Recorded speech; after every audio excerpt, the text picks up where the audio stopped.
Let's look at relative pronouns in restrictive and non-restrictive clauses. Our relative pronouns are still words such as which, that, when, who, whose, where, and sometimes whom. They can be used differently in different parts of the sentence or for different purposes in a sentence. A restrictive clause is also called an identifying clause. It contains essential information about the subject of the sentence. If you take out a restrictive clause, the meaning of the sentence changes. Restrictive clauses do not contain commas. So, for example, the man who owns the Ferrari came to the shop yesterday.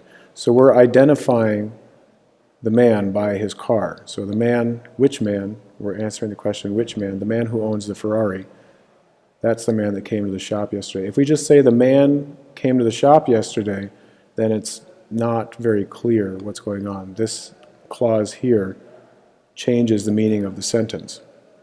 The car that I want to buy is too expensive. Which car? The car that I want to buy. So the car is too expensive. We're answering an essential question, the car that I want to buy. That cannot be used in non-restrictive clauses. So if you see a comma, then you'll know that that is not an option. The restaurant where we met is going out of business. Again, we're answering a question about the restaurant. It's not only any restaurant, but it's the restaurant that we met. So we're answering essential or important information about the subject of the sentence. A non-restrictive clause is a clause that gives extra information and it does not change the overall meaning of the sentence. The clauses, non-restrictive clauses, are usually offset by commas. For example, my friend likes to eat soup. My friend, who is a sailor, likes to eat soup. This information is not really essential to my friend who likes to eat soup or my friend liking to eat soup. It's just extra information that doesn't really answer any important questions. The money is in my wallet, which is on the table. Well, the wallet is on the table, but the question is about the money. So the money is in my wallet, and we're talking about where the wallet is. It's non-essential information, which is usually used in non-restrictive clauses, although it can be used in restrictive clauses as well.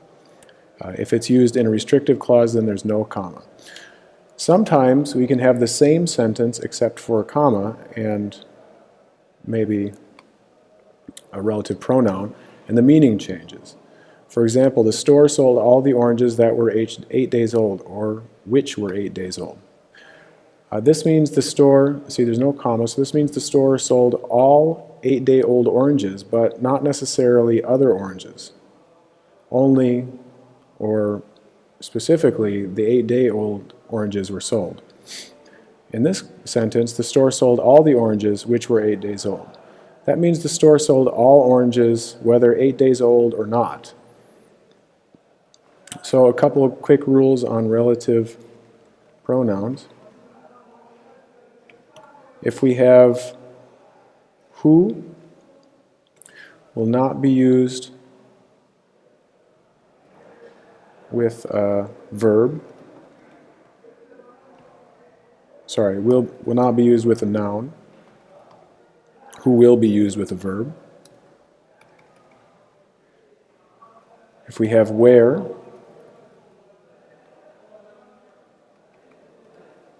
similarly, not a verb.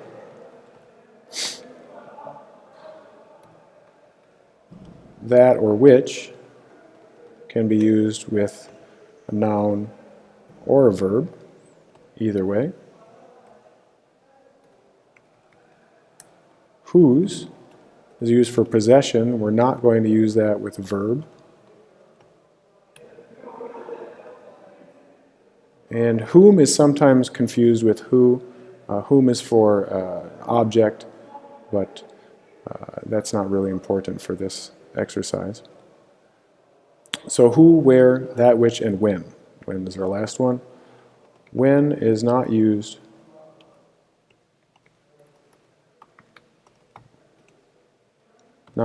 with a verb.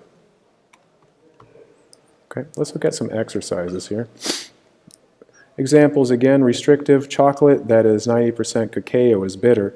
We don't know about other chocolate. We know that chocolate, the 90% chocolate, 90% cacao chocolate is bitter. but we can't say that all other chocolate is bitter. Gum that's made with natural chicle doesn't have long-lasting flavor. We can't say that all gums don't have long-lasting flavor, but specifically those made with natural chicle. And a kitchen that has been modernized raises the value of the home. So a kitchen in general does not necessarily raise the value of the home. So let's take a look at how those compare to these non-restrictive clauses. Chocolate, which is enjoyed worldwide, has some health benefits. Well, chocolate has some health benefits. That's true for all chocolates, and it's enjoyed worldwide. That's obviously true, but that's extra information. Bubblegum, which is irresistible to children, has long-lasting flavor. Bubblegum has long-lasting flavor. That's true. I suppose that's sort of an opinion. But is irresistible to children doesn't give any essential information about its long-lasting flavor. And a kitchen where the family gathers, in which a family gathers, is the heart of the house. A kitchen is the heart of the house. That's an idiom or a fact, I suppose. And in which the family gathers is not essential information. So we can take that out and the meaning of the sentence won't change. Let's look at some more examples. I have 3 brothers, and so my brother who lives in Sydney with a comma or without a comma, well, we would need to clarify, we need to specify which brother. If I have 3, so my brother who lives in Sydney, no comma. I have 1 sister, so my sister, comma, who is 25 years old. That's not identifying information. Bob's mom lost her keys.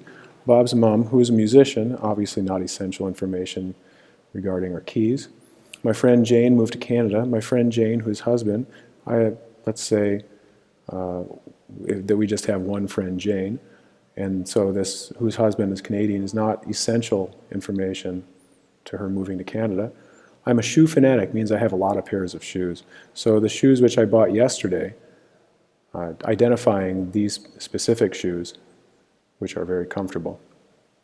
Mr. Robinson is very famous, so Mr. Robinson doesn't need to be identified as the person whom I met at the trade fair.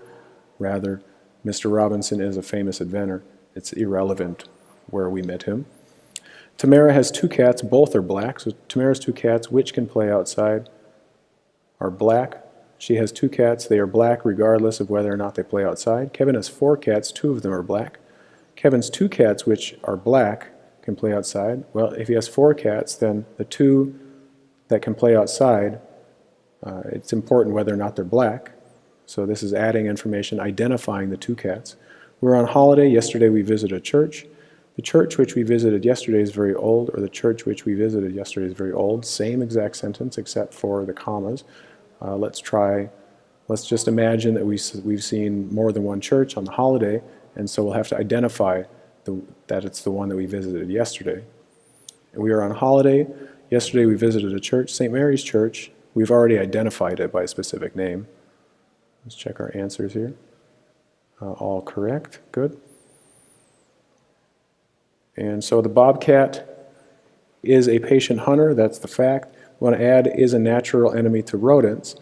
And so we're going to say, comma, which is a natural enemy to rodents, comma, is a patient hunter, right? Because whether or not it's a natural enemy to rodents isn't essential to the fact that it's a patient hunter. Commas, that is a non-restrictive clause. The bobcat blank is a nuisance. It's a specific bobcat, it ate our rabbits, so the bobcat that or which ate our rabbits. We need to specify or identify which bobcat, no commas. Right, no commas that or which. So that's a restrictive clause or an identifying clause because it identifies the subject as a specific one.